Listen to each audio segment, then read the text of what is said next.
Okay, so I think we're live. So hey everybody. Hi.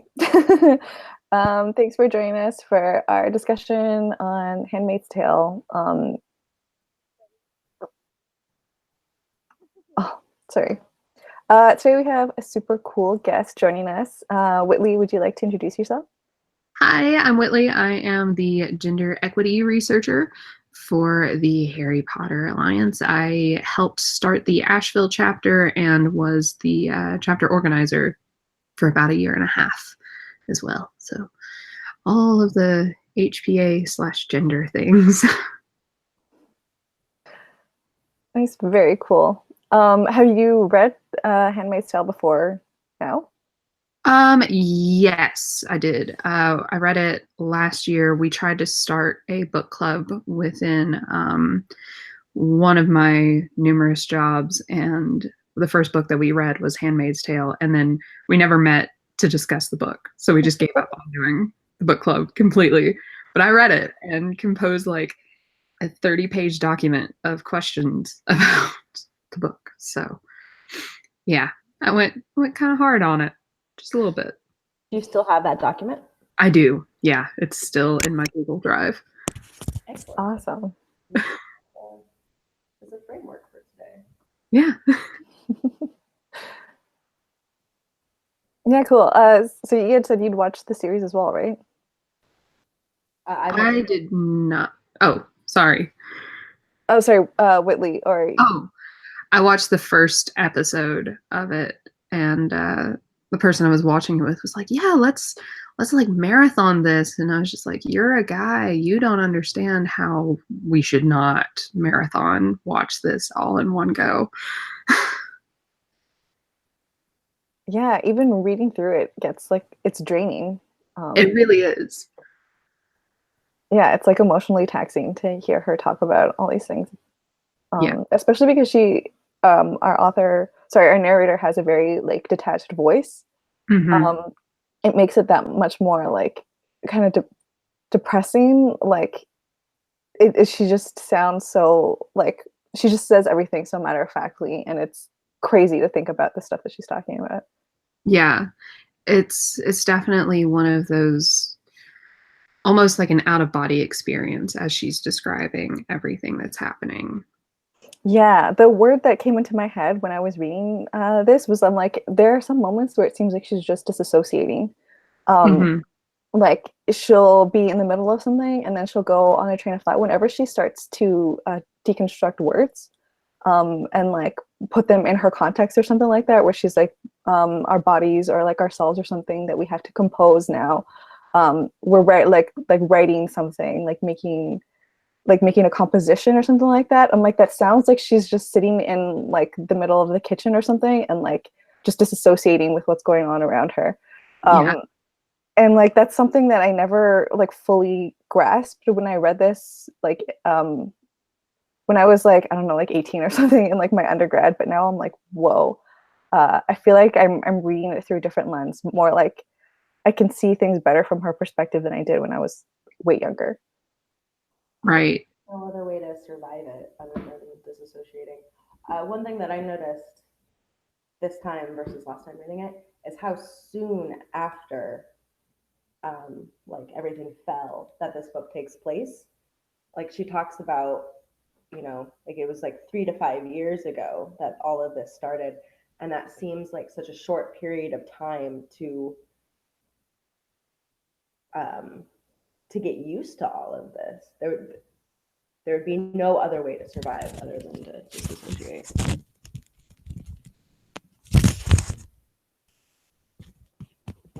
And it puts it into perspective of how short of a period of time that you have to take to watch everything that you knew completely collapse, completely fall apart, and just get used to everything being so very, very different and very, very scary just in order to survive.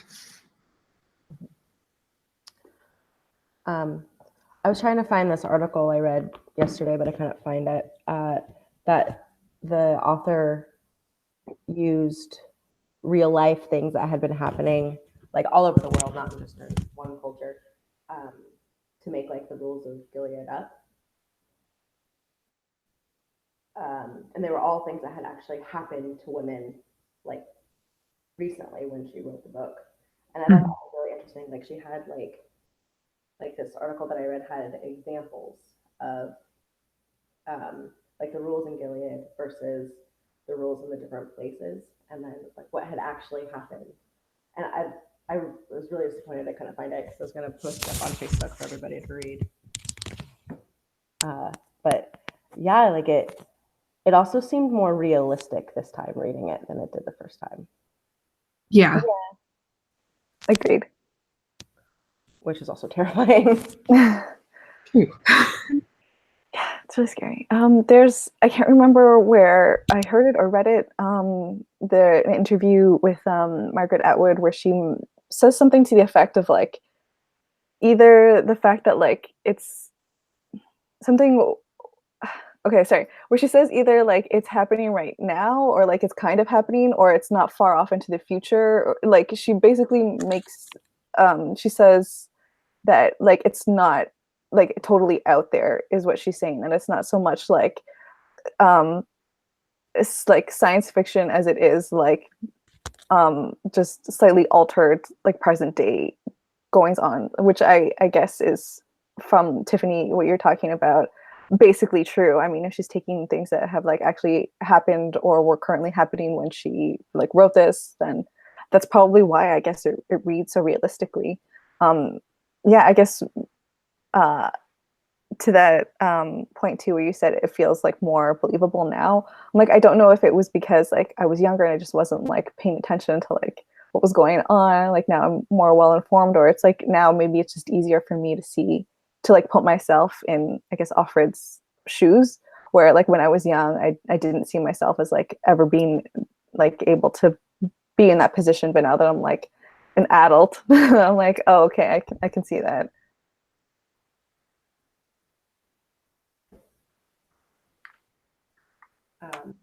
I thought the scene where her and the other people, like her coworkers, all lost their jobs.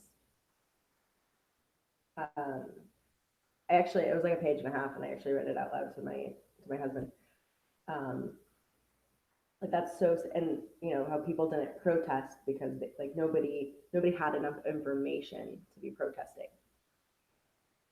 and I thought that was very realistic and also very terrifying, because that would be kind of how it went, is that you would take away the economic power first, and then yeah, I don't know, I found that whole like her like flashbacks back to like her, you know, previous life to just be really terrifying, to kind of see in little pieces how you know a society can fall, and you just don't notice it right away. Yeah. One of the like scarier, I guess, aspects of it too was when they were talking about like to think about basically the catalyst for this world that they came up with was like the assassination of the president and then the Congress, right? So they took down the government basically in like one event, like attempt, I guess, and then they just went from there because everyone was like in a state of panic, no one knew what to do, and they just like went on with what they knew already. And then yeah, it was just like little freedoms at a time, so that they were more confused than anything. By the time people got upset is like the time that like it was already too late. And I think she mentions too where they like try to do protests and stuff, and they just like gunned them down.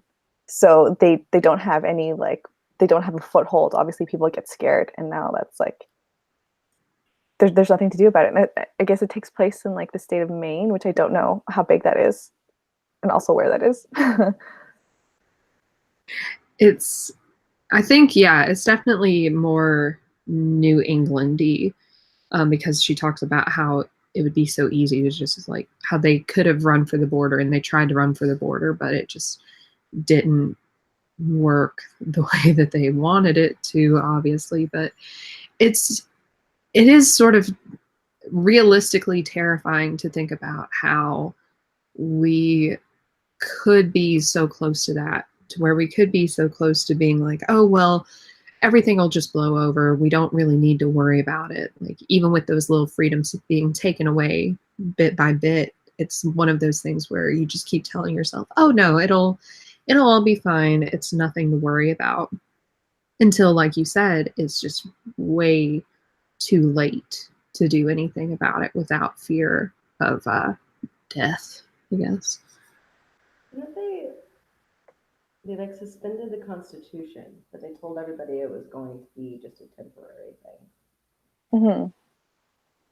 I also didn't really understand how that worked. Like, can you do that? Like that, like suspending the Constitution sounds like something that is against the Constitution. It feels like that just doesn't like how do you do that? I don't understand.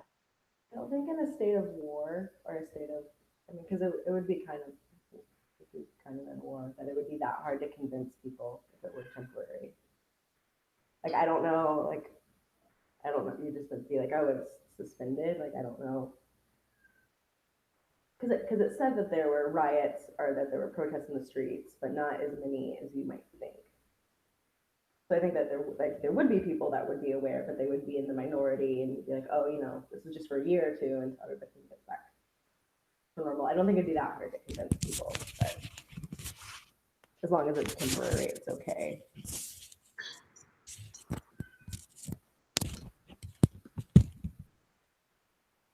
But I don't know how, because there is no government if there's no government to uphold the Constitution, I don't know how you could suspend it. Like, I don't know who would have suspended it, I guess. Yeah, with the whole breakdown, like since they take out essentially all of government in one fell swoop, then you don't really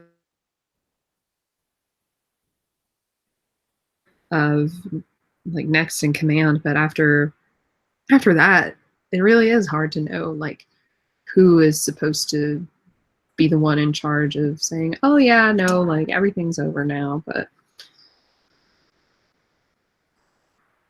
Yeah, I find that really curious too. That's something that occurred to me this time that didn't necessarily occur to me the first time I read it, where I was like, who's the they that like she keeps mentioning, like the people in power, because we just know like the commanders and their wives, right?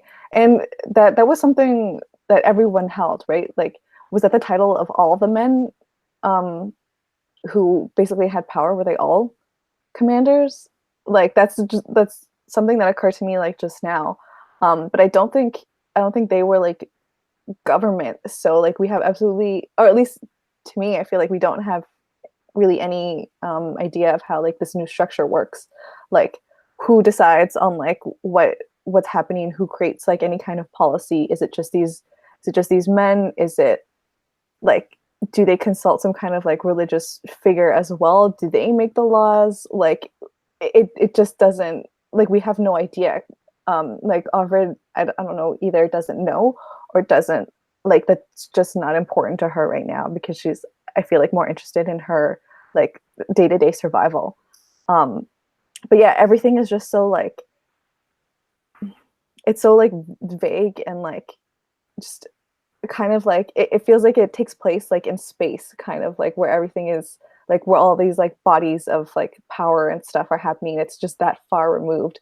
But in theory, because presumably she like works in the house of someone who like makes these like laws or some kind of authority figure, but it just, the way that it's presented doesn't seem like possible. You know what I mean? Sorry, I'm not sure if I'm making a lot of sense. Did that come across as anything? Well, because it said that she was like desperate for information, that she knew that the news might be lying, but that she was really happy when she actually got to watch the news for the couple minutes. I don't know, every week or every month or whatever when the ceremony was. And then of Glenn, I think she seemed to have more information, and she told Offred that her commander was one of the higher people in the community. So I think that I think they purposefully hid how the world actually works from the Handmaid. And then like in the epilogue or whatever with the professor's speech at the end, Mhm. and they were trying to figure out who was Offred's commander. They had two people who like had done all of this planning for the new world order or whatever. So I guess what I assumed is that it was like a small number of men who took control, and those were the commanders. And I don't have like a guess for how many commanders that there are, but there wasn't like a central government figure. There wasn't a king or a president or any of that. It was oligarchy, if I remember my high school civics well enough. Mhm. Yeah, and because we also don't know how like common people lived. Like we heard, like she would mention like the Econo wives, but we don't know, uh, like we don't know like what their day to day was, like what their jobs were or anything, which I would also be interested in. Yeah, we didn't get a lot of that. And I feel like it was supposed to take place kind of in present day. Um, I feel like I didn't notice that before because Alfred mentions her mom, who is, I think, presumably in like the women's rights movement, which, yeah, like wouldn't have been like super far in the future. Because I think, I'm not sure if like when I first read it, I thought it all took place in like super distant future.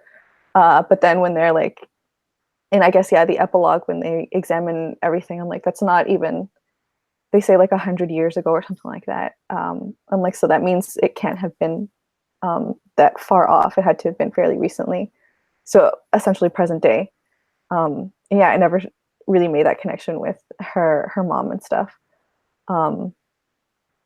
It's pretty crazy. Oh, sorry. There's someone commented in the introduction of my edition, Margaret Atwood says the story is set in Cambridge, Massachusetts. Okay, cannot pronounce this name. Massachusetts. Yes, thank you. So the well is like former Harvard University. I'm sorry, can you tell that I'm Canadian? Megan, where do you see the chats? Because I feel like I have the chat box open, but I cannot see anything. So if you go on like the actual page for like where our live stream is being played on YouTube. Okay. Okay, I don't want to do that because last time I did that, I made a noise. I'll look for it later. So is that where the story took place, or is that where the lecture was at the end of the book? I'm sorry. I think that's where the story takes place. Yeah. Yeah, I think I remember reading that in an introduction of like the hard copy that I checked out once from the library that said, that it takes place in Cambridge, so it's still definitely like New England, but a little bit further from the border, since it's essentially on Harvard's campus. And whenever Offred is walking around, like doing shopping and everything, she talks about how there used to be classes there. It used to be a place of learning, and now it's just sort of this stark reminder of how very different the world used to be. Because I don't remember, part of me thinks that it was used as like sort of a prison after Gilead rose and like the United States fell, but I can't quite remember. It's been a minute since I read over that part of the book. But she was still talking about how it's just a stark reminder. I mean, she mentioned about how some of the buildings are used as a prison. Okay. Okay. Yeah, that actually greatly improves my mental picture of the place. Oh, I still have like no idea, but I have I guess a better sense when I'm imagining it. because I've seen like movies, I guess. I really don't know where that is, but I also wanted to bring up the question because Margaret Atwood is Canadian, right? So like she's written other books where things take place in Canada, like Alias Grace, which is actually not far from where I live. But yeah, so what did you think about the fact that in like she makes this crazy dystopian world and then she puts it in the US instead of in Canada? Um, yeah, like just had you like thought about it? Any thoughts on that in general? Is Margaret Atwood Canadian? Yeah. Yeah, Oh, I didn't know that. I assumed she made it in America because she's American. nah, she's Canadian. I think it's because I don't see anything like Gilead Rising in Canada. Like I'm just working off of like a project that I did when I was in 5th grade based on like Canadian history and like Canadian culture and Canadian politics. And I don't see anything like that necessarily happening in Canada, but I could 100% see all of this being a thing in America, especially but considering everything that's happening currently in the country, and how we still have like these sort of purity politics in play, especially regarding like LGBTQ plus rights and how they're just there are so many things going on just within our country. And whenever you look at it on a global scale, we are nowhere near as equal as a lot of other countries are. Even places that we in America consider like third world countries, we're not as equal as far as gender goes. Whenever you look at it on a global scale, we are nowhere near as equal. I did it again. I think that because of we have such like our religious right has so much power. I do think it's more realistic that it would happen here than in a lot of other Western countries. I think she had a point. Um, like I know that like Canada has a religious right, but I just it doesn't at least it doesn't seem like they have as much power as ours do. Mm. Yeah, I found that really interesting. I don't think I paid too much attention to it.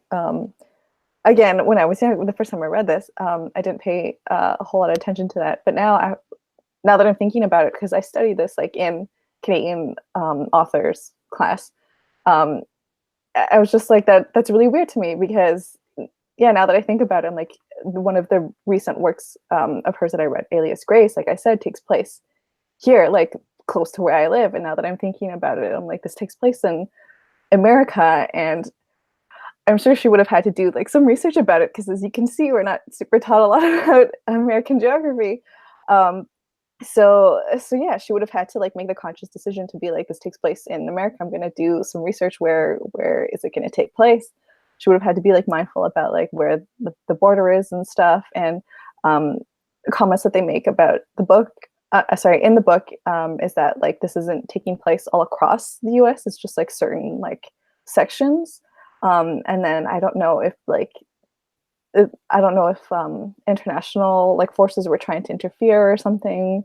I think there's like maybe hints that's maybe like the UK or something where it was trying to I don't know, send like a resistance or something in as well at one point. But yeah, it's interesting to me that even like non like American like US citizens are creating like these dystopian worlds and putting them in the US, because we think about things like the Hunger Games or like Divergent or something, and they take place in America and stuff. And like there's this joke, I don't know if anyone has come across it, if it's like a Canadian thing, where we're like, oh, in terms of like some like these dystopian worlds happening like we just imagine that the rest of the world is like going on as normal, and we're just like, what the heck is happening in the US? And yeah, I was just like, it's so interesting to me. And like, yeah, I don't know, I was just like, was I the only one who kind of thought about that? When doing research for like our gender or the gender reports that I send out, it's so interesting to see like a story that's set or that's relevant to the United States, and reading like the different headlines that different countries will have for that same for the same story. You know, like different countries will focus on different aspects of the story to make their headline whenever it relates to like US politics or anything going on in the United States. It's just really interesting to see that. Oh, that's cool. Would you happen to have like an example off the top of your head? Oh man, I'm trying to think of one. I don't remember what it was, but it was something that whenever I read, it was something of the articles that I cover right now are relating back to. And reading, you know, like a CNN post about it, it's just like, okay, yep, that's par for the course. And then reading like a BBC headline, and it like highlights just how ridiculous it is. I don't quite remember what the exact story was, but it was the same meat of the story, but just with very different headlines. And it's just like, yeah, we get it. We know we're trying real hard here. Um, I I kind of assume that a lot of the dystopian, like, the author's gonna set the world where they live, kind of a thing. I've really never thought too much about it, other than that's where the author is from. Um,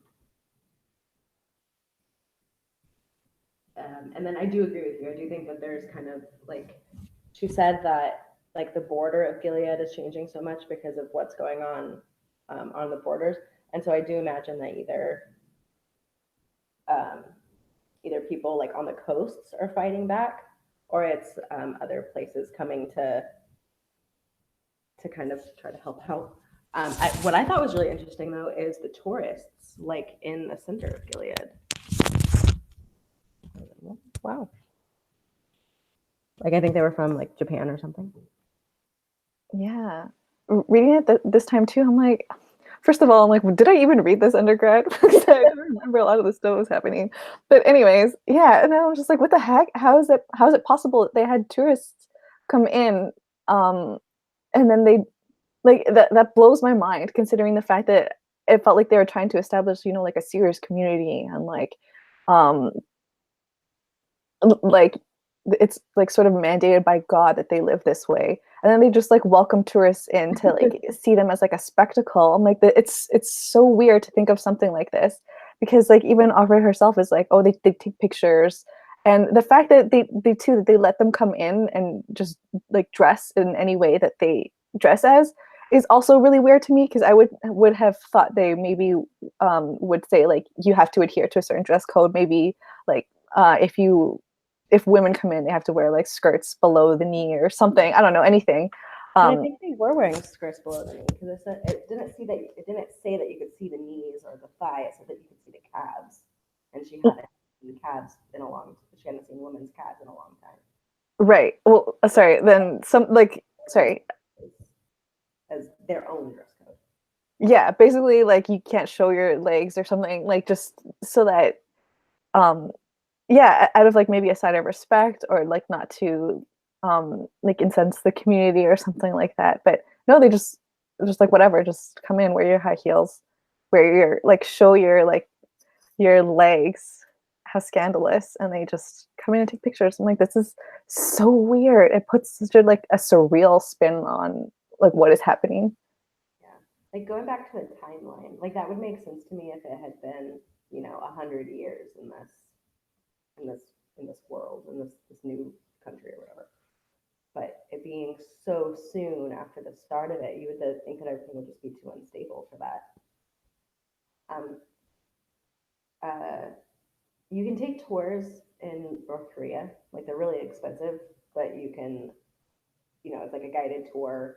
They set you up at the hotels and all that, and it kind of reminded me of that, of like people don't go, like people, it's just people go because they're curious. It's not that they think that there's anything to be seen, or because you don't have enough freedom on the tour to go actually like talk to people who live there. And it just, yeah, that's what it reminded me of just kind of, and they do have really strict rules on what you can wear and what you can take a picture of. So I just kind of assumed that in this tour it would be really strict rules too.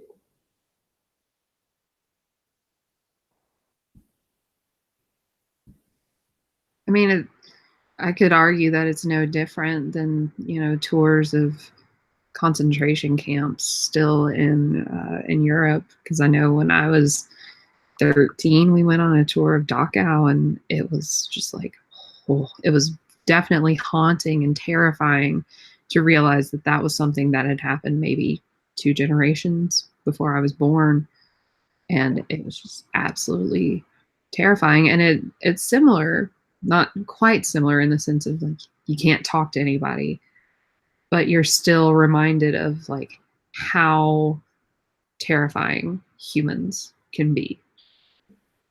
Um, Correct me if I'm wrong though, but you couldn't do you. There weren't tours of concentration camps while they were still in practice, were there? No, no. As Um, far as I remember, probably just for like higher up government officials, just to be like, look, we're doing the thing. But during the actual time period, I don't think they allowed like the public to come in because yeah. So I think from now that's more like remembrance. Like it's yeah, yeah, yeah. So like I don't think it's quite the same kind of um like the same kind of spectacle uh, as touring, or like like how in India they have like slum tours. Like you can go and tour right, yeah, the really poorest parts of India, and it's just pure spectacle. It's not to learn anything. It's not to help anything. It's just purely like human curiosity, right, and like kind of like the dark side of human curiosity.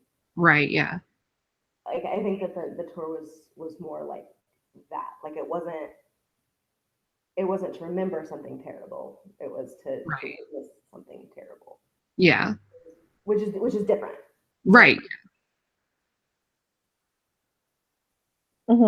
I feel like it also kind of connects with the way that at the end of the epilogue, the scholars, these academics, kind of talk about it, and they laugh, like they make jokes about like whatever is going on, and they're just like, haha, because they thought like this would work or something like that. I feel like it connects that like weird kind of absurdist thread that's running through the whole thing, where like sometimes they'll just like make a connection and it just seems so like like I don't know another word for it apart from like absurd. Like there's just this weird kind of like surreal kind of circusy feel to things that are going on, because everything, yeah, like you said, Tiffany, is like a spectacle. Everything is like on display, and then at the end, like at the end of this like really weird, horrible like dystopian society, we have these people laughing about it. Um, it's just like a really weird way to draw attention to the like again absurd nature of like what is going on. yeah. That's weird because I didn't read it like that, but I think that that actually makes more sense because the way that I read like them being so lighthearted about it was that it was so long ago, and that you can joke about this because it happened so long ago, but then the concentration camp thing that we just talked about made me think like, we don't laugh about that now. Like it's not like that's something that we laugh about in academic lectures. So yeah, I guess you're right. That is kind of, it's all absurdist. Um, I wonder how many people died. Like because we're not giving any numbers, obviously, but if because it sounds like every man has, or at least in the like the upper echelon of society, every man has at least 4 or 5 women in his household. Hmm. Um, so wouldn't they have to kill men? Like, wouldn't, or at least kick them out of society? Because like those numbers just don't match up. I think they like killed the men who fought back, like the ones who were on the same side as women who were just like, this is absolutely ridiculous. None of this should ever be happening. And yet it was still happening. I think they ended up killing those men. And I'm not quite sure. Obviously, it's not really covered like what happened to, gay men or trans men or anything like that. Like, none of that is really touched on in the book. It's touched on because like when they assassinated everybody, they had like a little placard around their neck that said why, and I can't remember what the symbol was, but the symbol meant like gender criminals, and so Uh, at least I took that to mean like gay and trans. okay. But you're right, it wasn't a main focus at all of Right. what she was writing. Towards, I feel like part of maybe an answer to that, Tiffany, might have been like, maybe they just started taking men at random and like accuse them of crimes to make like a demonstration. Like this occurred to me when Alfred talks about like the fact that she doesn't know what in the news is being portrayed as real. So I'm like, maybe they're staging these things. Maybe it's just a random person that is expendable. So they're like uh, putting on like a show for them, basically to like instill the fear. And then towards the end, when she talks about Ofglin, so they have that public execution. I forget the word for it, where Ofglin kind of tries to put that guy out of his misery, basically, so he won't feel what's happening.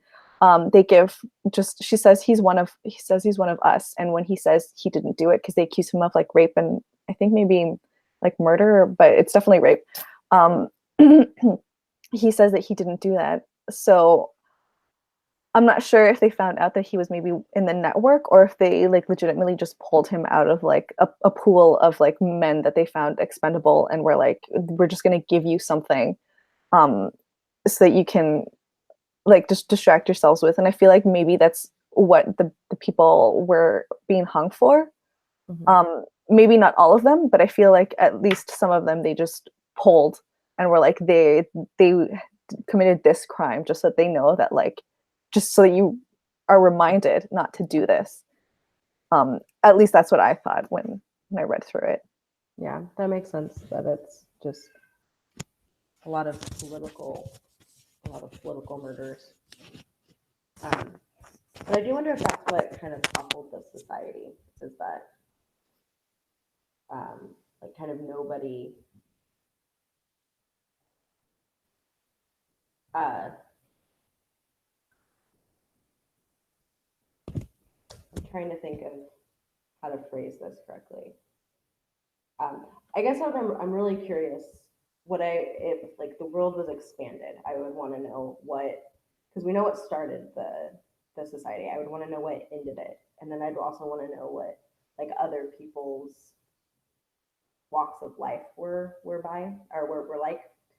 And I think what would have had to have ended the society is is how they because in order for it to work the way that the ideal seems to be working, at least at this point, um, is they'd have to have 4 or 5 women to every man, and so that means they would have to start killing men kind of at random. And I wonder if that's what toppled the society. Does that make sense? Mm-hmm. part of me thinks that it probably just imploded from within because they knew going into it that it wasn't going to be sustainable. It was almost like they were just trying to make a point. Like they had hopes, that it would be something that they could do forever and always. But you could tell that there was probably a lot of infighting within like the oligarchy, as Tiffany was talking about earlier, where like somebody definitely ended up wanting more power than the rest. And so I feel like it was probably just imploding from within that caused the fall of it. And that's probably why researchers sort of were laughing about it during the epilogue. Like, oh yeah, they totally thought that this was going to work, but clearly it didn't. It was like they brought their own ruin upon themselves. Yeah. That makes sense too. And then what else I want to talk about? Oh, I wanted to talk about the commander, like having like chats almost as equals with Offred. And I thought that was kind of bizarre because they had kind of set up the society where she was obviously not equal, and if at least if the researchers are right, this was kind of his idea, and he was. Is it just? Do you guys think it was just more of him kind of showing off his power, or do you think there was something more than that? Sorry, I didn't catch the first part of that. Can you say that again?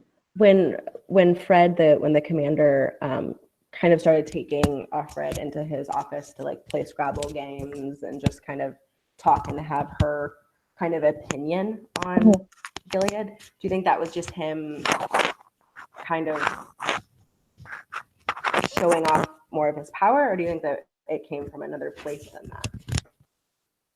Because if the researchers are right, it was his idea for Gilead, so he would have to believe in it at least on some level, and it didn't seem like he did. He seemed like kind of the only one that really bucked what it was about. Sorry, there's like something going on with the like one of them mics or like audio or something. Okay, I think that's okay. Sorry. Yeah.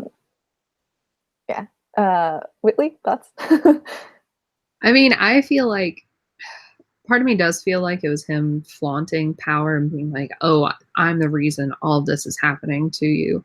But on the other hand, it could be that he was starting to regret having started any of this, regretting having this idea of, oh yeah, it should totally always just be straight up men in power forever and always, and more of the religious right leanings of everything, and realizing that it was not sustainable and not going to work, and realizing that maybe I should get to know the women, or at least one of the women that I'm employing, especially given Alfred's job as a handmaid to his wife and to the whole family. So that's just, I'm torn between both ideas. I'll just say that. I'm kind of more inclined to think it's a power thing. I think that he probably got bored with like always being so like buttoned up. And he was also a huge hypocrite if he had all these thoughts about purity, and he not only frequented but at least that maybe even started the Jezebel's Club thing. But I did think that it was interesting to hear kind of his point of view of the society is better overall just because it's not better for everybody. And I thought that was interesting. But I think it was mostly about flaunting his power because he didn't want to change anything on like a large scale. It was just, on the smaller ones. And didn't he end up getting in trouble like later, like from the research? Like he ended up getting ousted from his position of power. He was caught doing something like helping someone, like assisting. We assume it's Offred, like escaping, or he was caught, like, yeah, basically doing something against his like own rules or something. Yeah, I don't know. I think I'm basically inclined to agree with both of you, where I feel like it was kind of like a power thing, and then yeah, he was just like bored and, like you said, Whitley, like regretting his decisions. Like he's it just reminds me of that like plankton meme from SpongeBob where they're just like, oh, like what are you gonna do now? He's like, I don't know. I didn't think I would get this far. So it's like, I don't know, I guess play Scrabble. Like that's literally like how it felt to me, where he was like talking to her. He's like, like that kind of that face. Was it like the Lenny shrug, where he's just like, it's like I don't know where to go from here. Like legitimately, that's like the feeling that I got, and I guess like, yeah, that also ties into like you said, Whitley, basically, like afterwards, it's that weird feeling of like they knew they were doing something that wasn't sustainable, but they kept pushing it because they're like, we've come this far. Like we can't just be like, okay, guys, we take it all back, like peace, and leave. So they're just like, I guess we just keep going, even though we know it's gonna go downhill at one point. And I feel like that's kind of like the amusement for the researchers at the end, where they're just like, I don't know why they just couldn't pack it up and go home. Um, yeah. I mean, was anybody happy in the new world? Like, yeah, it really didn't feel like it. Because like, I don't see how you could be happy. Anybody, like, even then. Yeah, because Fred was really happy. At the end of the day, he was just like, oh, this was a mistake. Mistakes were made. All of this was a big, big mistake. And he didn't even really like his wife, like the woman that he married. He didn't even enjoy being around her that much, and she didn't really seem to enjoy being around him either. So it was just this constant thing of everyone's miserable, no one is happy. This is the most depressing book I've read in the last 10 years. You can't even like trust your friends to like have a conversation because they might like rat you out to somebody. I was curious though. I don't think it ever, maybe it did, and I just missed it. But were Serena Joy and Fred married before? Like, did they actually like each other? Like, did they choose each other at some point and then just like fell out of love, or were they put together for the new world?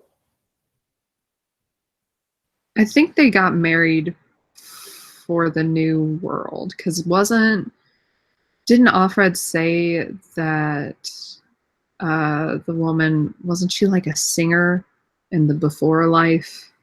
I thought she was supposed to be like a Tammy Faye Baker type thing. Yeah.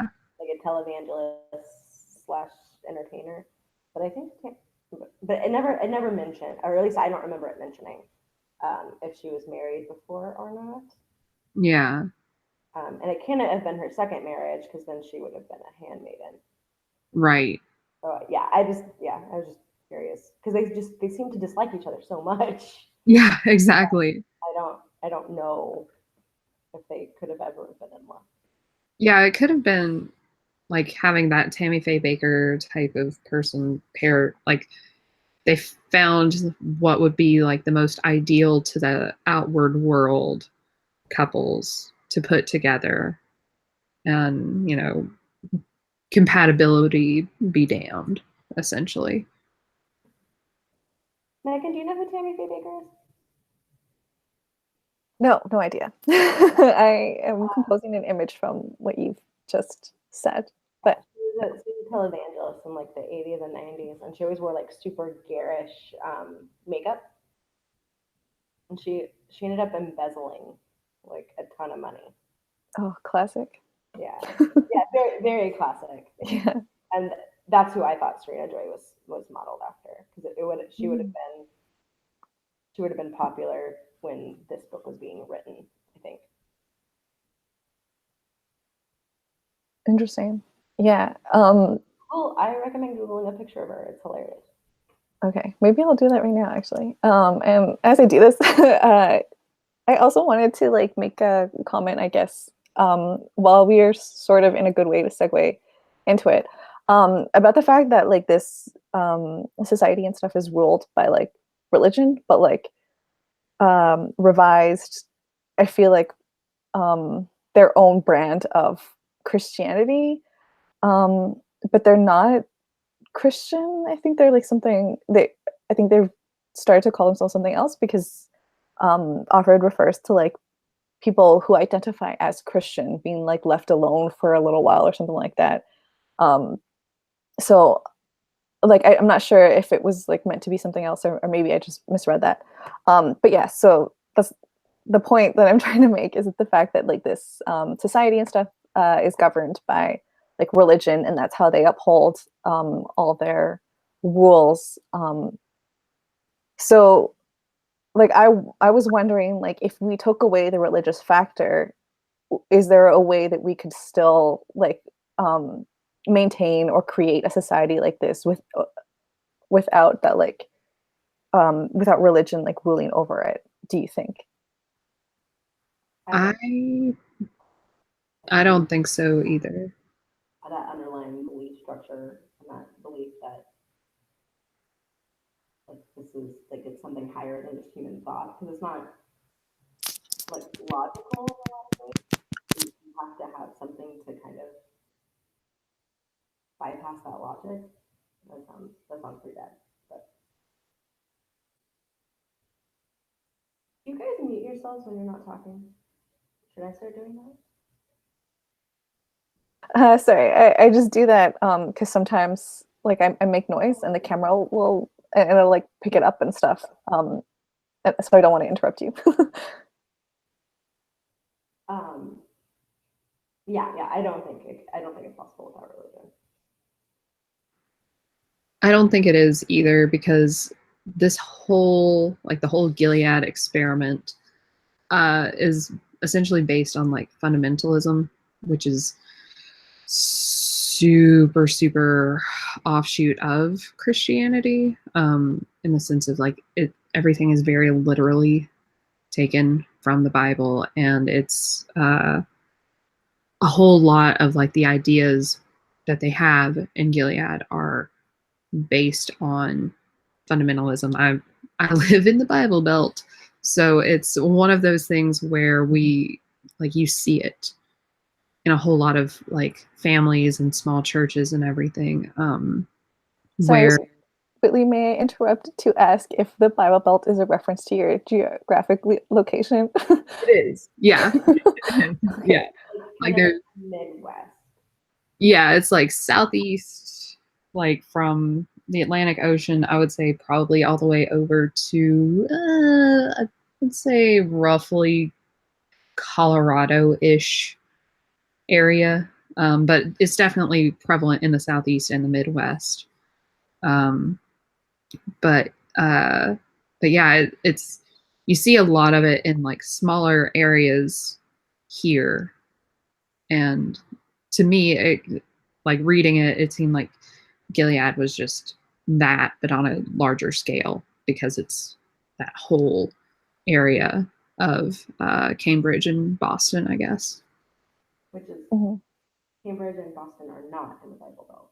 Yes, Cambridge and Boston are roughly 14 hours away from me. Where are you? Oh, I'm in North Carolina. I go back there every summer. Oh, cool. Um, yeah. So a Bible Belt more than like geographically, like there is like a geographic tendency, but people argue about like exactly geographically, but it's just where there's a lot of rural places and it's a very um, like conservative areas. So like Texas probably should be in the Bible Belt, but like when you actually like see pictures, it's kind of like left out. that make sense, Megan? Yes. Yes. Well, I mean, yeah. Well, I know that Texas is like huge, so I mean, aesthetically, it would like ruin this belt if you were to like try and include it. Um, uh, but yeah. Sorry. There's something I was gonna say. What was it? Um, oh yes. Sorry. So do you think like the religion was kind of like just a vehicle, like a tool to tell the story, or do you think it was to tell the story, or do you think it was like a comment, like Margaret Atwood was actually trying to like criticize what was happening, or she was just using it as like a backdrop, like this convenient thing so that we can tell the story, or both, or I think both. I think that, like, I definitely think that there's religious criticism here, but like, I also think it's a criticism of kind of like Western, or maybe not even Western, but just like our gender disparity kind of in the world. Um, and yeah, both. I think like in order to tell the story, you had to have religion, and if religion could cause this, I think criticism is fair, and so yeah, I think both criticism and just a vehicle to tell the story.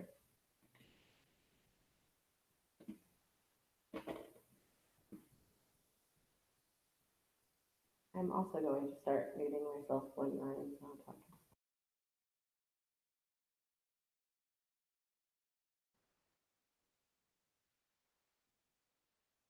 okay, yeah. Yeah, I mean, I don't know. I can't really picture the story being told with like um many other religions. Um yeah, but to be fair, I mean, like I know Christianity the best, so it's easy for me to see that connection as well. Um Sorry, not to put you on the spot, Whitley, but are there any of those questions that you mentioned that you wanted to like discuss now? Or like mainly pertain to feminism and stuff? Because I know that you mentioned it before too, and I was like super curious about what it is that you had. Let me pull it.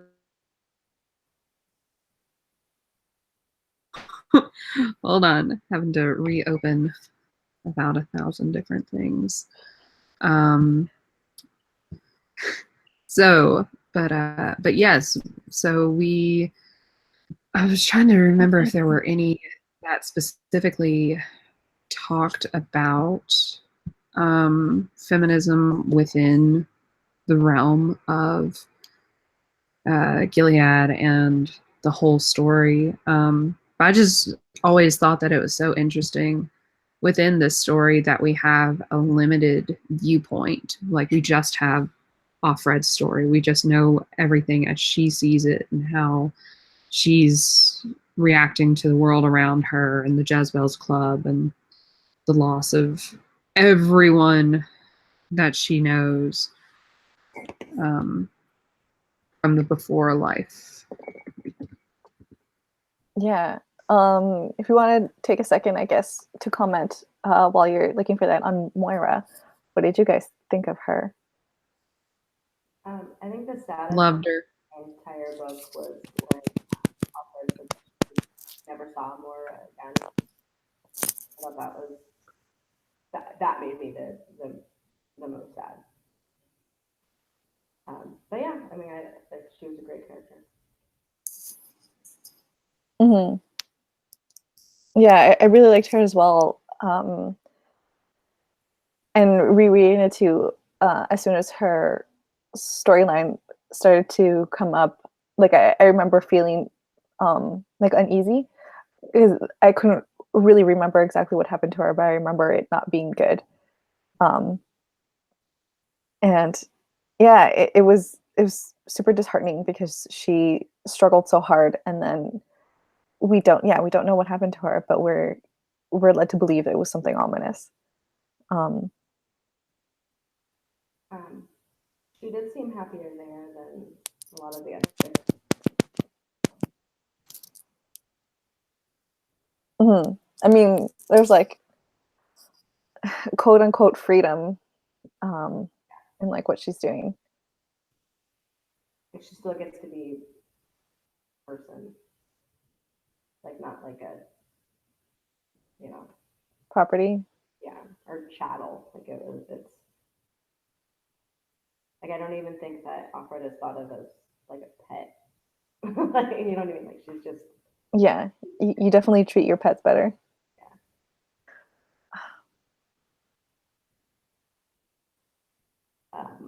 or at least I treat my pets. Okay, I finally found, I was wrong. It's not 30 pages. It's 8 pages of questions. Like tying back to Moira, like trying to figure out what she symbolizes. Because the question says in Gilead, women are categorized as wives, handmaids, and Marthas or aunts, but Moira refuses to fit into a niche. Offred says she's like an elevator with open sides who made them dizzy. She was their fantasy, and what's her role throughout the tale to determine what she symbolizes. I haven't had a question like this since I was in undergrad. It's like, whoa, I feel like I'm using different parts of my brain to answer it. Yeah, that's such a good question.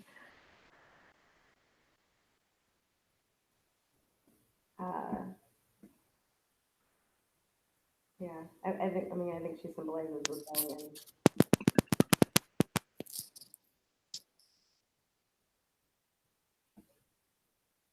Yeah, she reminds me kind of this a bit like the spirit of kind of, I want to say like the women's movement. She reminds me a little bit also of the way that Ofra would talk about her mom. Like I feel like she's not necessarily supposed to be like super similar to her mom, but she's got that like, I guess, energy about her, like the fact that she like fixes her own car and knows how to dismantle a toilet, the fact that she's like physically strong because she overpowers the ant when she's trying to escape, and then uh, the fact that she's like she chooses to like go to basically like be free instead of living in this like weird patriarchal society. Yeah, I agree with all of that. I feel like she is the sort of symbol of freedom and what was left behind after everything, like after the old world collapsed, after our world collapsed, that she sort of does represent everything that we used to believe in and everything we used to hold as true, in the sense of women can do anything that a man can do, and because she was able to do all of those things that aren't considered traditionally feminine, but that was just who she was as a person. And then, like you said, she's strong, she's scrappy, she can overpower an ant. So yeah. She's smart, very clever.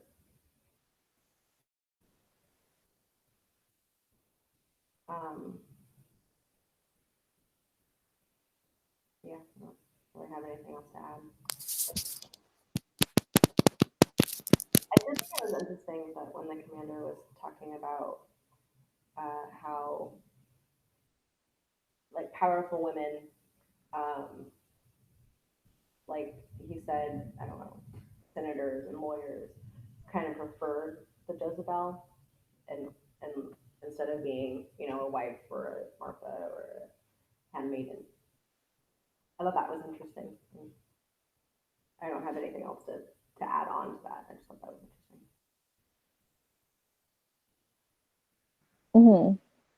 interesting. Like you were saying, it's like holding on to that last remnant of freedom still, in order to keep a slight sense of agency over your own body, as opposed to being a handmaiden where you have no agency whatsoever.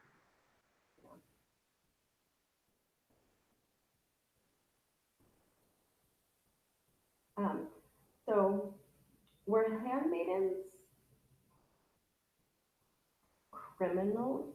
Or like, you know, like obviously their crimes were real crimes, but like was it a punishment for something that they did in their life, or was it just because they were uh,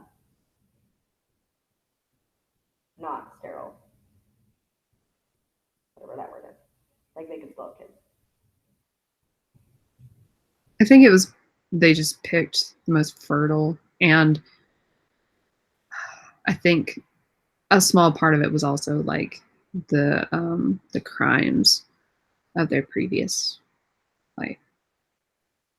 So so being a handmaiden was kind of, or a handmaid was kind of a punishment. Yeah, yeah, kind of. Um, because I know for Offred, wasn't she? Because she lived with Luke, or lived with her husband, not Luke, but her husband for a long, long time before they finally agreed to get married. And didn't they already have their daughter before they finally agreed to get married, or was that? Well, at both of their crimes was adultery. So I think it was because they didn't recognize second marriages as being legitimate. So Right?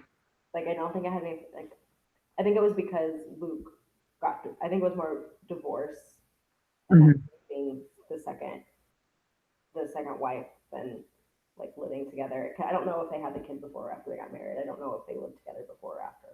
Right. But, yeah, I think it was adultery because they had second because it was Luke's second marriage, and so both of them slept with somebody that wasn't their spouse.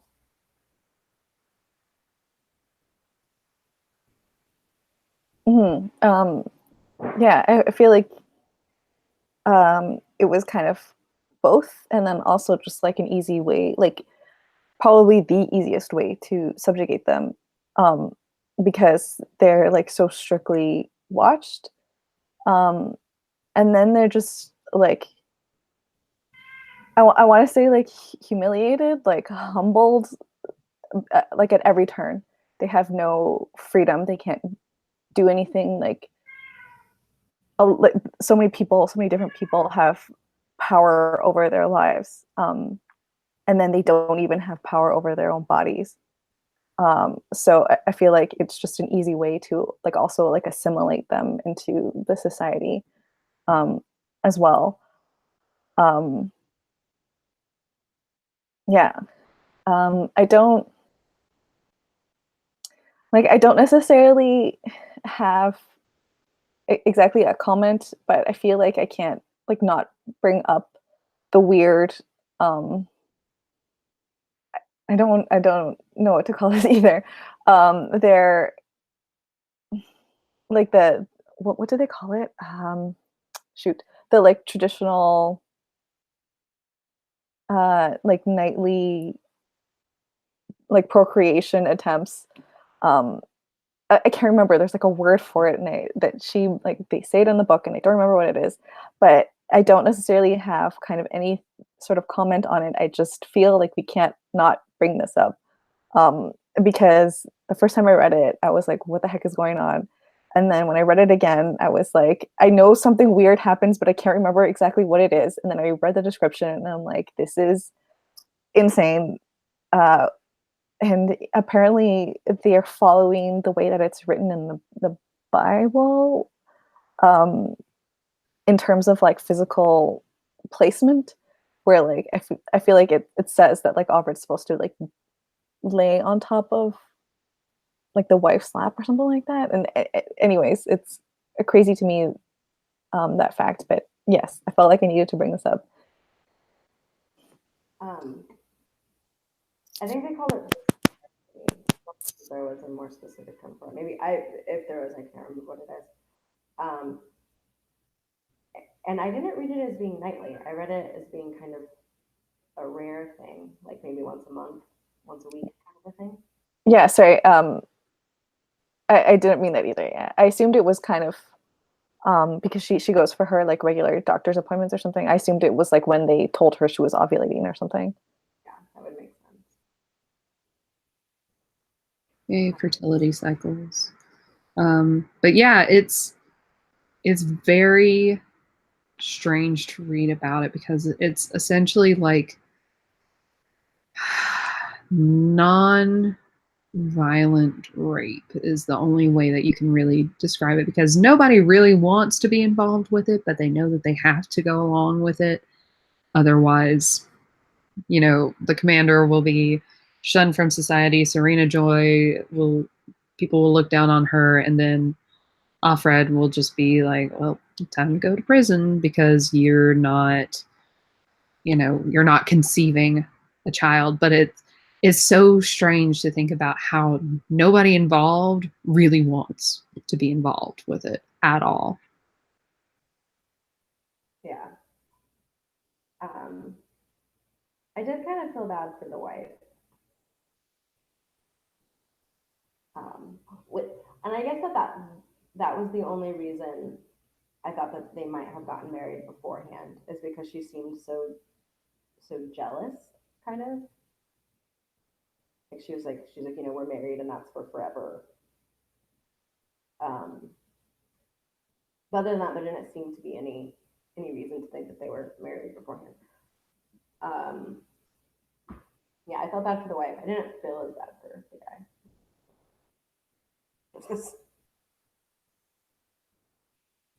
Um, yeah, but I don't have much of a comment on that either. Yeah.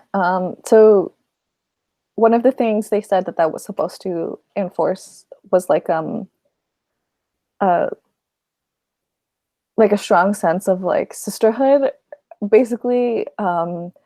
The fact that like we're all in this together type feeling um, is what they said that was supposed to bring about. But do you think that what they were trying to achieve was actually the opposite? Like what they wanted was what actually occurred. The like tension between the maids and the wives, the unhappiness between essentially like all the women ever like in any position. That would make more sense. Because if they did want there to be, I don't know, like connection, they forgot about how like people operate. But I think that it does make more sense that they wanted that animosity and that kind of distrust, because otherwise it would be it's easier to overthrow if you kind of know who your allies are, and obviously they would all be allies since they're all very, very unhappy.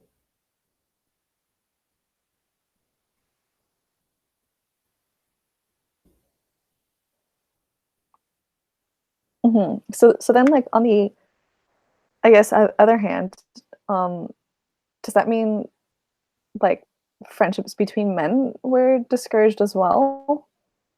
Like just all men or only people who weren't as high up as like the commander who like commanders who presumably could be trusted, but it seemed like he also like it's not like people could just go out and like hang with their friends in like a regular setting even when they go to like the club. um it's not just like a whole bunch of guys sitting in a corner like hanging out, they're interacting with the women. um so do you think that was like that they did that on purpose as well, or that was just like a byproduct of the society that they had made where they just accidentally cut themselves off from like male companionship as well? I think that was probably accidental, like because everybody was constantly so worried about getting ratted out. Like the guards is what I remember. The I can't remember, guardians maybe is what they called them, but Mm-hmm. like yeah, Offred mentioned that they had the same problem that the two handmaids did when they walked, is that they were there to spy on each other. That was their kind of like their purpose of going like 2 by 2. So you could always be routed out. Um, and so I mean that would go a long way in discouraging friendship. But I don't know if it was designed like that or if it was, like you said, just a byproduct. It makes sense to me that it's just a byproduct. Um, yeah.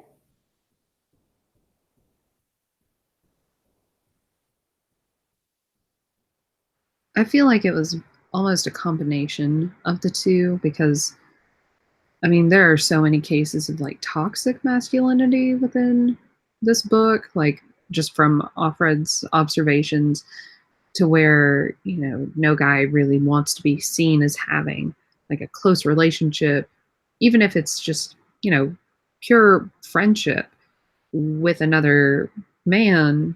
But at the same time, it was also probably because of so much that was going on that it was a combination effect of both byproduct and, you know, purposefully avoiding having friends.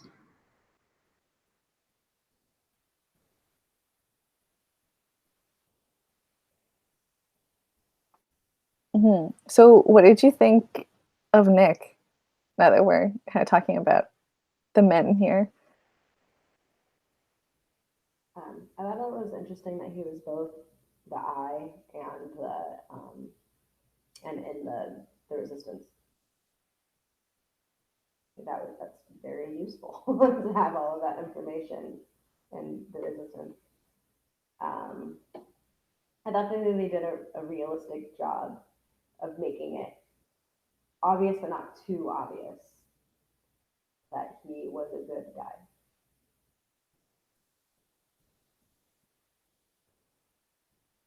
But, yeah. At the same time, I was always just kind of wondering if his like relationship with Offred was a byproduct of her feeling like, oh, well, I kind of have to go along with this because he can both keep me safe or he can rat me out, depending on whatever particular mood he could be in, or if he like genuinely was just, you know, like you said, he's painted as definitely one of the good guys, but it also just kind of makes me wonder like about like if some of the power dynamics were at play because he is like a man in that society where women have no control and no power. Yeah, I completely agree with that. There was no good situation there. But I think for the society, it was as consensual as it could have been. For sure, yeah. Um, yeah, and I wonder why he got her out. Like, is it just because like that's what he does, or I was wondering if he was like tipped off maybe that she was getting in trouble, like she was getting caught for something or something.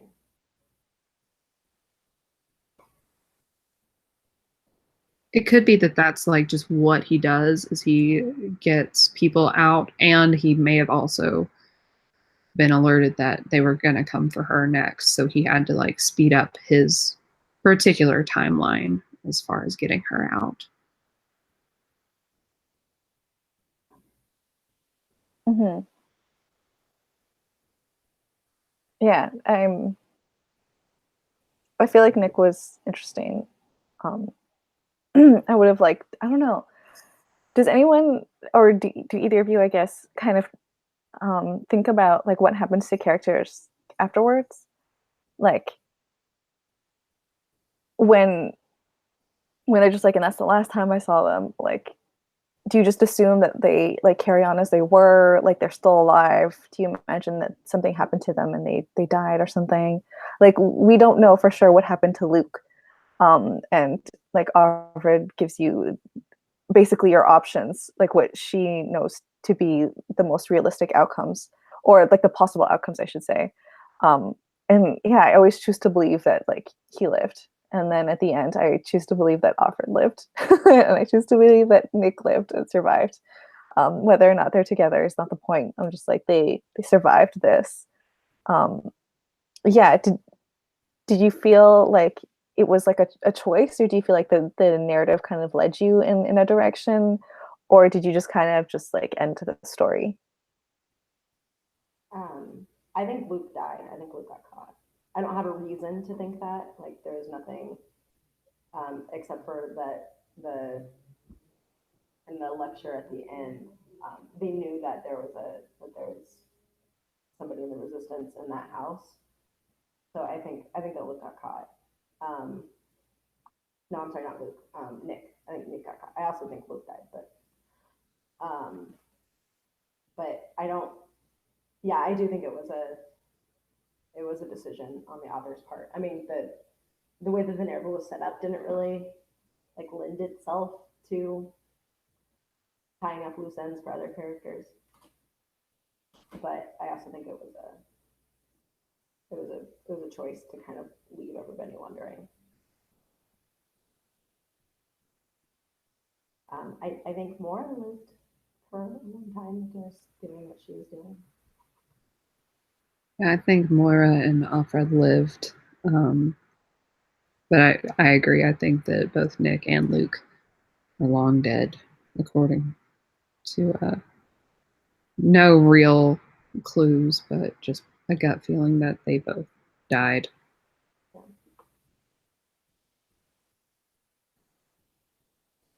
It's really sad. I don't know. I mean, that seems the most logical, but yeah, whenever I'm given like when the author doesn't say, I'm like it's default that they lived and survived. That's okay. But yeah, I feel like that's the most logical. And I'm not sure if Margaret Atwood herself has like answered any questions on this, but I feel like that's probably what she wanted you, or like what the narrative kind of was like leaning towards. But sure, it was fine. And kind of, I guess, another thing that I wanted to ask you guys about, or like bring up in general, is the fact that like first, this was like recorded on like cassette, which I feel like is so interesting, because I had forgotten that aspect, as I seem to have forgotten essentially the whole book from the first time I read it. And I thought it was like written down, like in my imagination when she talks about like telling the story, like I can see her like at a desk writing it all out. And then afterwards, when the academics at the end kind of talk about it, they're like, we found cassette tapes and we had to like try and figure out which way they go, which I feel like is another really interesting thing, because we don't know if this is actually the way events took place. I mean, like logically this seems to make sense, but like there's the possibility that these things didn't happen in this chronological order, like it happened in a different order, um, which I think is super interesting, though I don't know necessarily what you would move around to kind of fit that idea.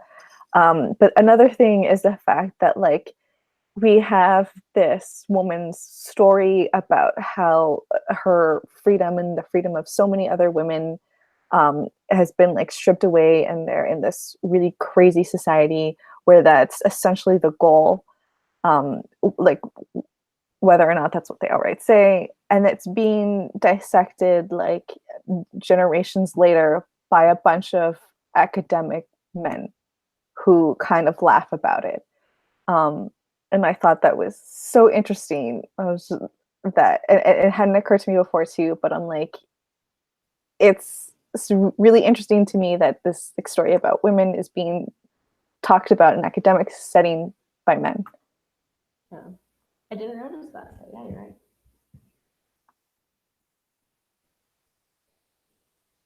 Maybe things weren't as changed as we were hopeful of at the during the epilogue.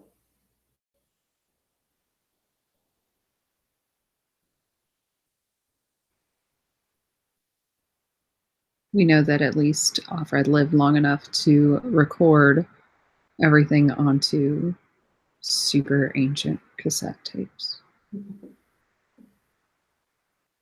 And they were found in the U.S., right? So it's not like we don't know what happened to her after she Yeah, they found him in a safe in the States. Let's see, there's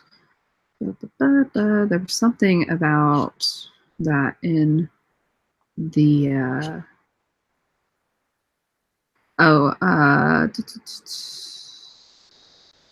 recorded on cassette tapes that were found jumbled in a safe. And we learn that her tale of captivity is pretty much just a blip on the screen of the professors. She could have told us about the workings of the Gileadian Empire had she had the instincts of a reporter or a spy.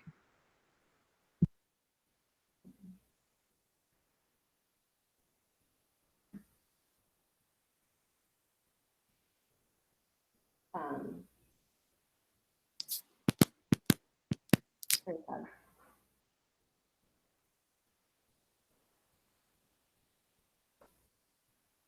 Which kind of paints like academics in a weird light, because it's like we just kind of look at history on a grand scale and not really like as people's individual stories, because there's that saying that history is always told by the winners and never really the people who lost.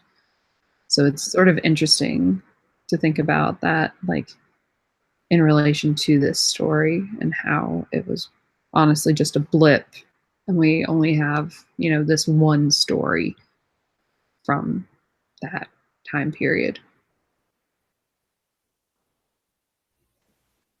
Mm-hmm.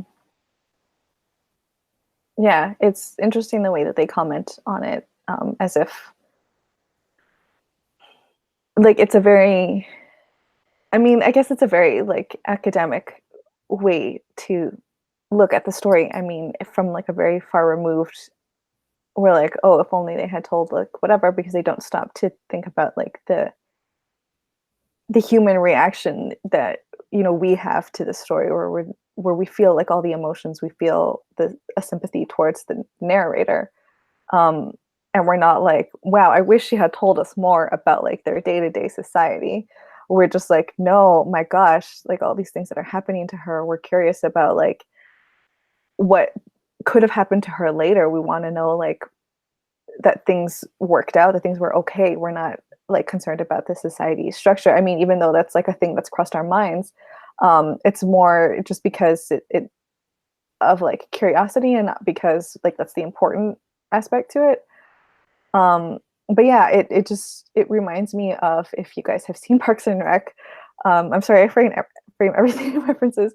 But there's that convention where I think they're talking about like, I'm not sure if it's like feminism or like women in the workplace or something like that, and they're basically talking about that. And Chris, like one of the main characters, asks for all the departments to send representatives to talk about like women in like the workplace and stuff, and like they send all men, and Chris is just like, I just assumed that they would send women. He's like, oh no, I'm part of the problem.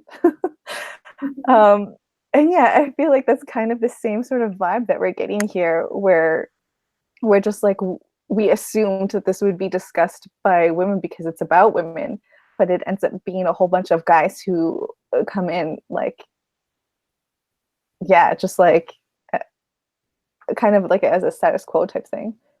Yeah.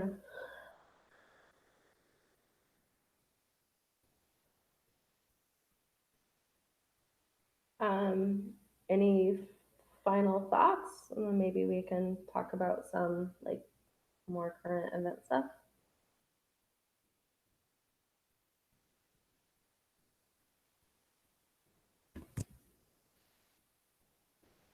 For sure. Let me pull up my report. Let's see.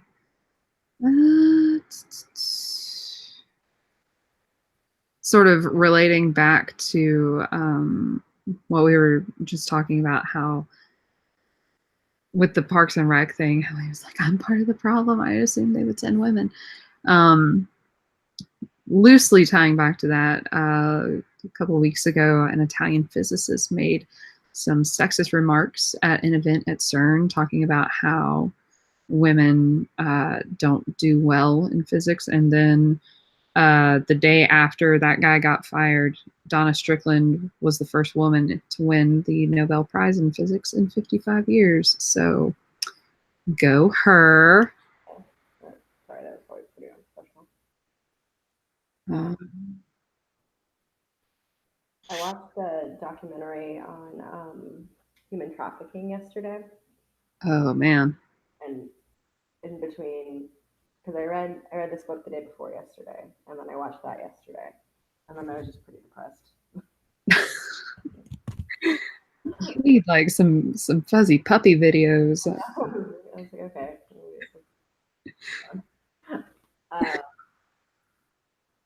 Yeah, I just feel like I feel like there's a lot of backslide in women's race lately. It's kind of like a super small problem that I have noticed personally. I got married in February, and I did not change my name.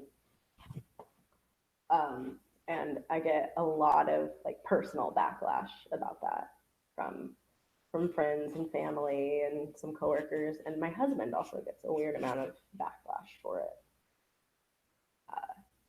And I'm sick of talking to people about my super personal decision to not change my name. Well, just on a practical level, it makes more sense because Yeah, then yeah. you have to change, driver's license, social security, everything you have to change. Yeah.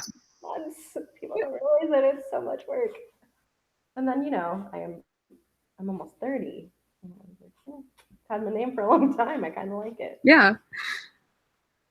Emotional, on an emotional level, I did not want to change my name. But yeah, so that's just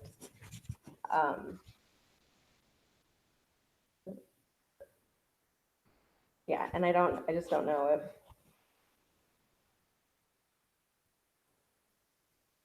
that's the way it should be. People have strong opinions about really personal decisions. Right.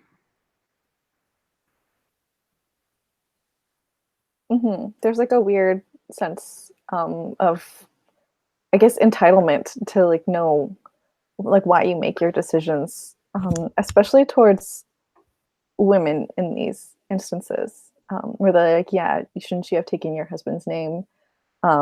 Which I feel like goes hand in hand with like, so when are you going to have kids?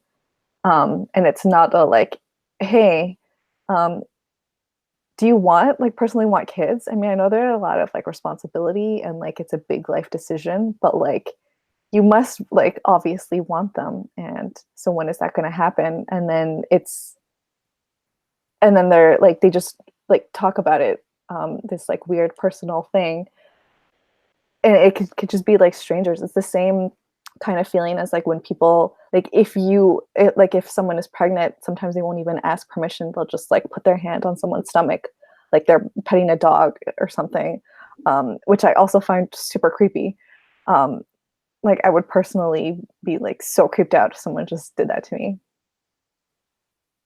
Yeah, I had a friend. She had kids kind of young, um, and that happened to her. Like that happened to her in the store a couple of times, like not just once, multiple times. And she did it back. She put her hand back on the other person's stomach.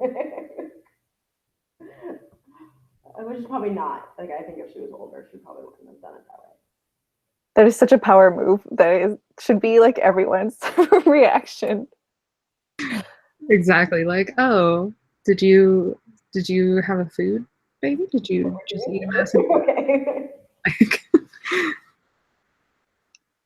I guess I'm just like lucky or fortunate enough to have a family that doesn't seem to have any pressures put on me. Like, my mom doesn't care if I get married. She doesn't care if I give her grandkids. She's like, whatever works for you. It's your body. It's your life. It's your choices. You do you. But also, I'm glad that you have made it to 27 without us having to worry about any of that because you would have struggled in grad school if you had had to also worry about a small little baby child. Yeah. My mom wants grandkids, but in a somewhat not creepy way, or in a trying hard not to be pushy way. Yeah, I guess that's not. Yeah, that's a super small problem in the drop of the bucket. But it is something that I've noticed a lot in the last 6 or so months. Another story from one of the gender reports is there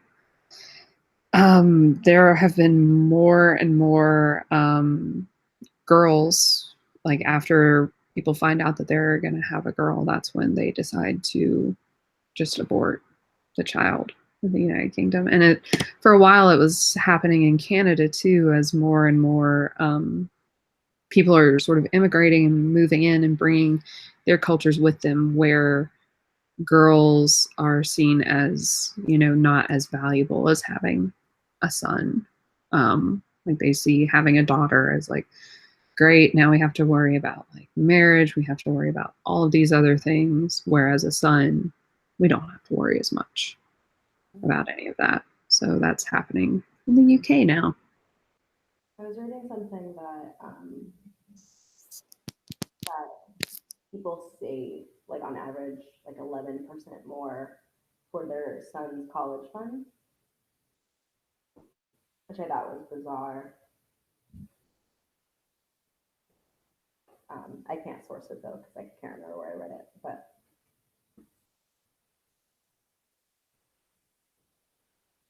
yeah, I don't I don't really think having a girl is more expensive, but that's definitely kind of the way we see it, which is strange. Especially now that people are getting married older, and I don't think the expectation isn't the same of who pays for a wedding. I've also realized that we have missed some comments, so I apologize for that. Yeah, we had some comments earlier when we were talking about like the population of the men in the society. Or like, oh, possibly they were soldiers actually being sent to like the border skirmishes, and maybe that was like on purpose to keep the population low. Nina pointed out that I think one of the academics actually was a woman, Mary Ann, and probably I probably just overlooked that. Maybe like that's my prejudice where I assumed all of them were men, but I'm pretty sure I read like one of the male names, but then yeah, my bad. There is Marianne, Crescent Moon, and Professor James Darcy. But it is just the male professor talking, and the female professor just introduces him. Okay. That was a really good catch on that person's part. Yes. And then someone else commented, oh, because we're talking about the names. Yeah, they're like, it's strange that like women are still expected to take, if they get married to like a man, the man's last name, because yeah, why would you really? It's strange that that's still a question, which I agree. Yeah. It all kind of, I mean, again, after just having planned a wedding, a lot of, like, I don't think it's a surprise to anybody that a lot of like wedding traditions come from a very gendered place, and it's weird trying to pick out, like, if that's something you want, it's weird trying to make it as equal as possible. It's hard. It's really hard.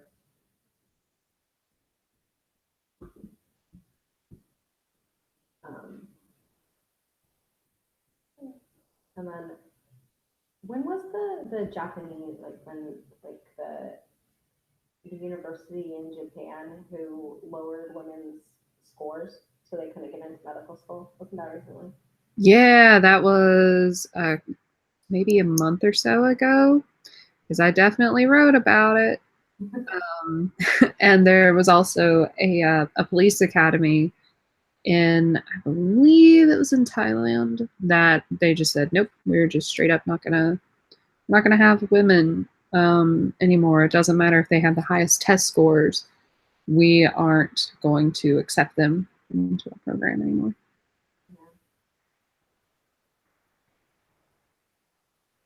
Yeah, it's really not hard to see like this starting. I mean, obviously, like this is all like spread over the world. It's not just in one place, but Right. it's not hard to see where the first kind of tendrils, the first threads of a place like Gilead could start. Yeah, one of the questions on that massive book club document that I had was about like how many times while reading the book did you check Twitter or Facebook to see if these things were starting to happen while you were reading. I really wish I could find that article that had like real life examples of everything that Yeah. the woman had gone through. But I know that the one with I guess this isn't quite the same thing, but the women's bank accounts thing to them. That was a lot in the U.S. up until like what the mid 70s that women can only have a credit card if their husband agreed. Or Yeah. single. I think you could have it if you're single, but as soon as you were married, you had to ask for permission. And I think it may have been a thing up until the 90s, because one of my friends was talking, because she's a little bit older than me. She was talking about how she couldn't get a car back in the 90s because she had to have either her father or a husband sign off on the agreement for the car. That's crazy. Yeah, and that this was in the 90s in like in the DC area. Yeah, that is like crazy. That's super recent. But even like the women's rights movement and stuff wasn't that far off. It wasn't like a super long time ago. It was really recent. Like not our generation, but like our parents. Um, Yeah. and We kind of think of it as the women's rights movement was like in the 1960s, like mid 1960s. yeah. Sorry, what was I gonna say? Yeah, and like the only reason essentially that I mean like the catalyst for like a lot of um progression in like women's rights and like seeing them as like people essentially was the fact that there was like there were wars. Like they were forced to use women in like to like actually give women like some kind of importance because like all the men were at war. Someone had to like pick up the slack back in like the homeland, or they had to be involved in the war in some way. Um, that's like literally the only reason. And then after when like the war settled down, they were kind of like, I mean, they tried. I feel like there were like instances where they would fire women from certain positions so like men can come back. Um, and it was only because it was like so widespread that it was harder um, to kind of go back to the way that they were. Um, yeah, I mean, it's just it's not like we haven't been there already.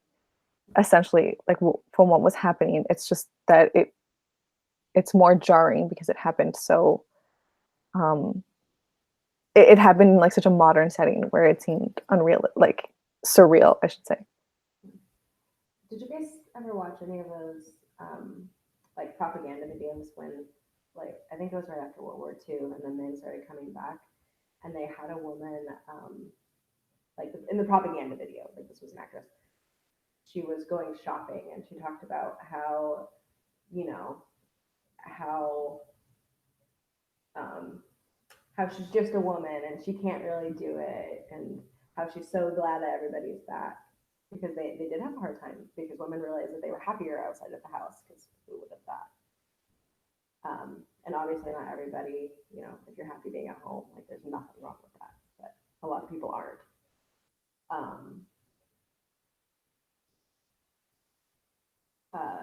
And so yeah, they made like propaganda videos, like just like during the war effort to try to get women to give up their jobs. And they're creepy. Those propaganda videos are creepy.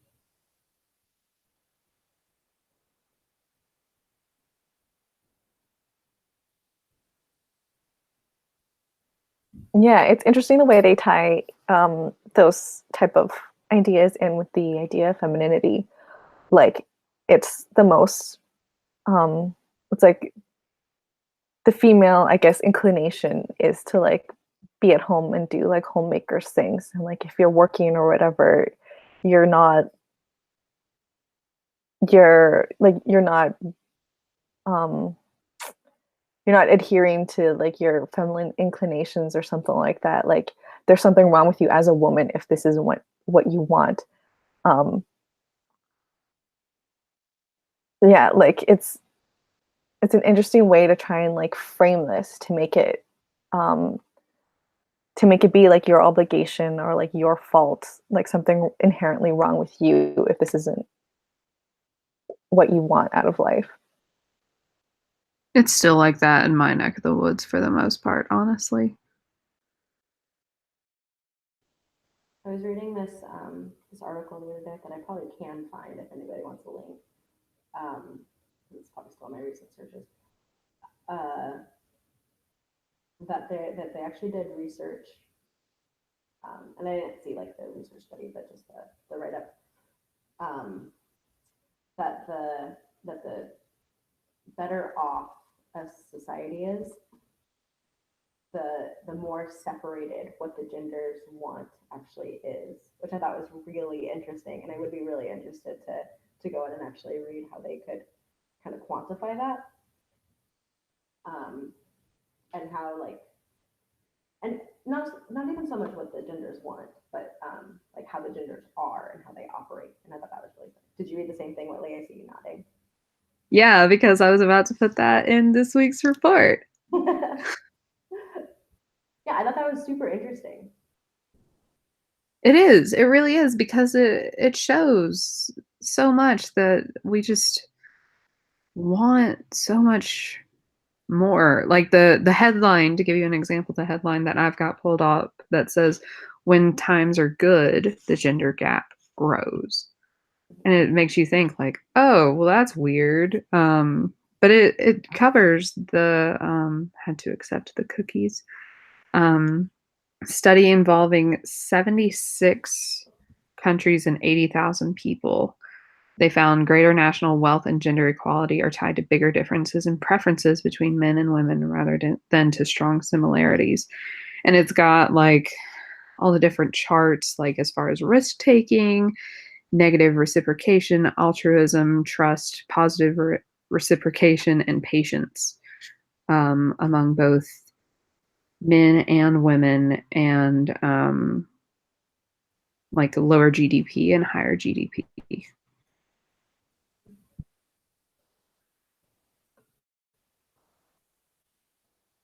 That's cool that we both found the same article.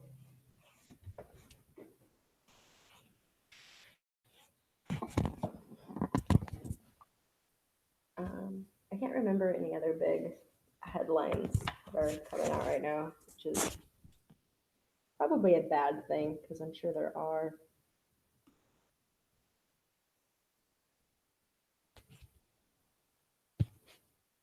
Anything from your neck of the woods, Megan? Probably, but not that I know of. Yeah, and I think like I want to say like one of the most prevalent things, I guess, that kind of at least fits into this topic that I keep seeing in any case is the basically all the like the missing like Indigenous women,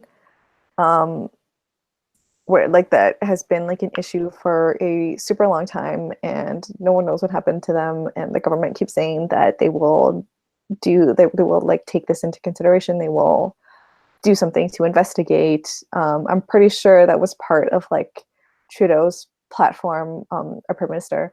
Like, do people know that? Yeah, it was like part of his platform. He made like a really big thing about trying to like, sorry, like be on like better terms, basically, with like the indigenous peoples here, and he's basically not done anything like that. And we still don't know what has happened to these indigenous women, and we still don't have any kind of like real government involvement about it. And it's kind of just up in the air, and it keeps getting sort of pushed to the side. And sort of the more people hear about it, the more they're like, "Are we still on this?"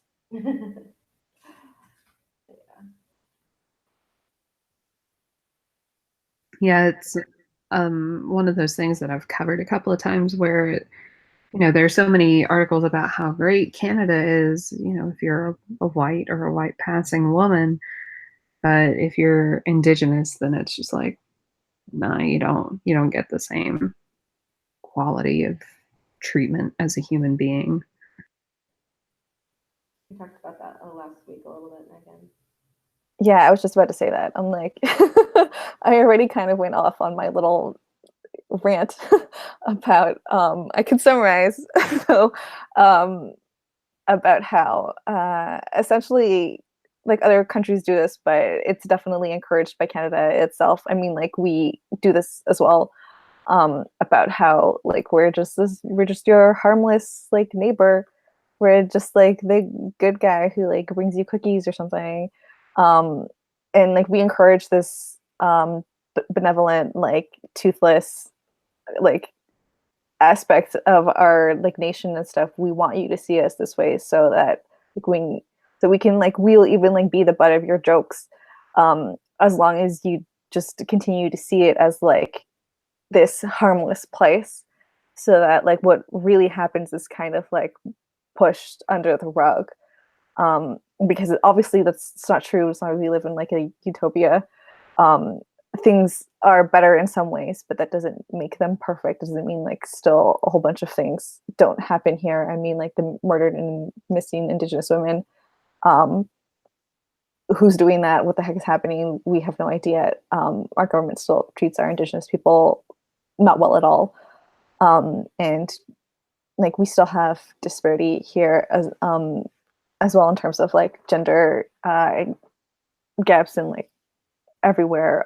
We still have discrimination, but it's on a different, it's just more covert, rather than overt, and it operates in different ways. But that's not the first thing that you see, and that's not the first thing that you associate with um, Canada.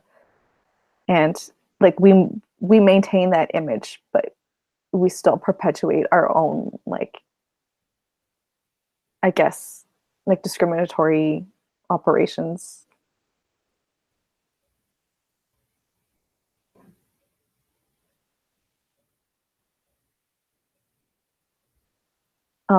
What I will say though is that Trudeau made like freaking fantastic cover up, I guess, for himself.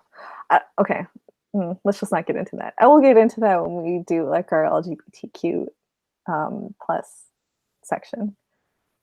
Um, yeah. Then we can rehash like my whole Canadian rant again for anyone who hasn't heard it yet. What is our next book, Megan? Our next one, I think, is or like our next topic is First Nations, I believe. All right, and then oh god, I can't remember what the book title for that is, and I chose it.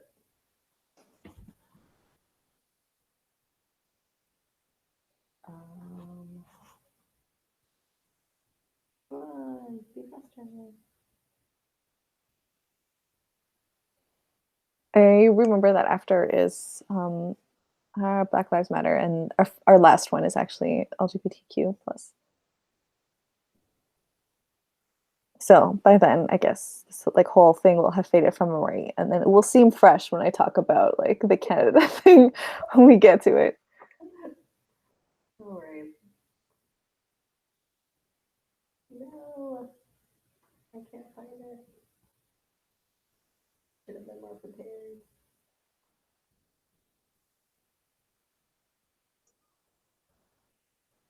And my computer's also being super slow.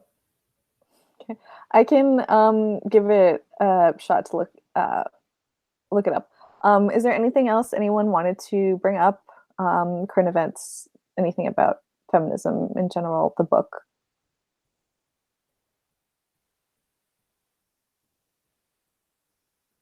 I think I'm good. Yeah, I'm good. I'll just say it's one of the most depressing things I've ever read. And whenever you look at the state of the world right now, it's just like, oh no, no, no. I did find the First Nations book.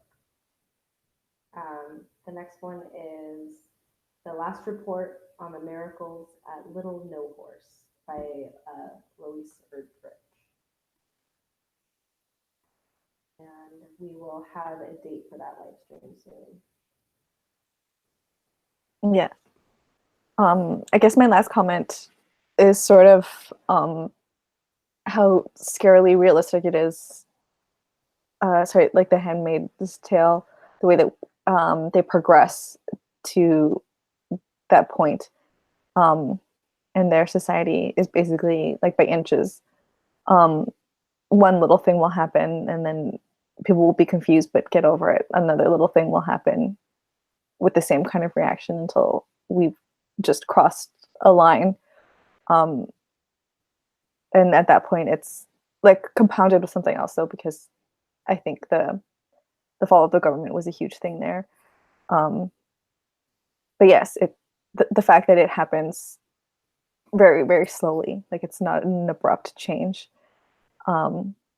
is kind of one of the like most ominous things, because you can see that. I mean, we've already been there, essentially.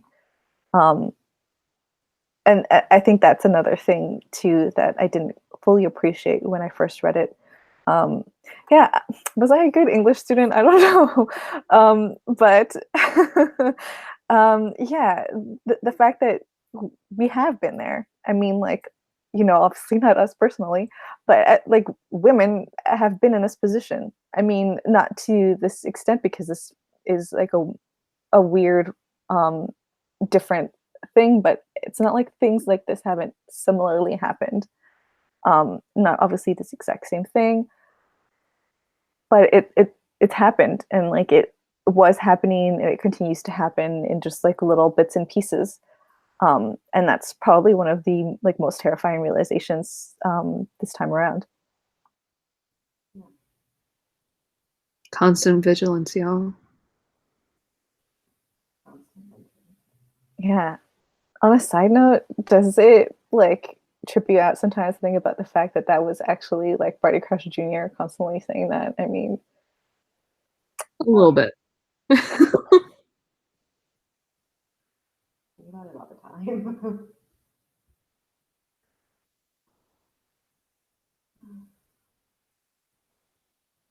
All right. Any final thoughts, ladies? yeah, I think that's it. Apart from also recommending like other Margaret Atwood. So sorry, I keep glancing over here because like that's my my copy of the book is. But yeah, I would recommend other Margaret Atwood books. Alias Grace is really good. The series too, because it's also a show. It's really interesting. Yeah, cool. Well, thank you, everybody, and we'll see you in a couple of weeks for our other book. Yeah, thanks everyone so much for joining us. Thank you, especially Whitley, for talking with us. Yeah, thanks for having me on. Baby's first live stream. Yeah, it went wonderfully. Thanks so much. Yeah, thank you. Okay, so then I guess we will see everyone for our live stream in a couple of weeks. Thanks again. Bye, guys. Okay, bye. Bye.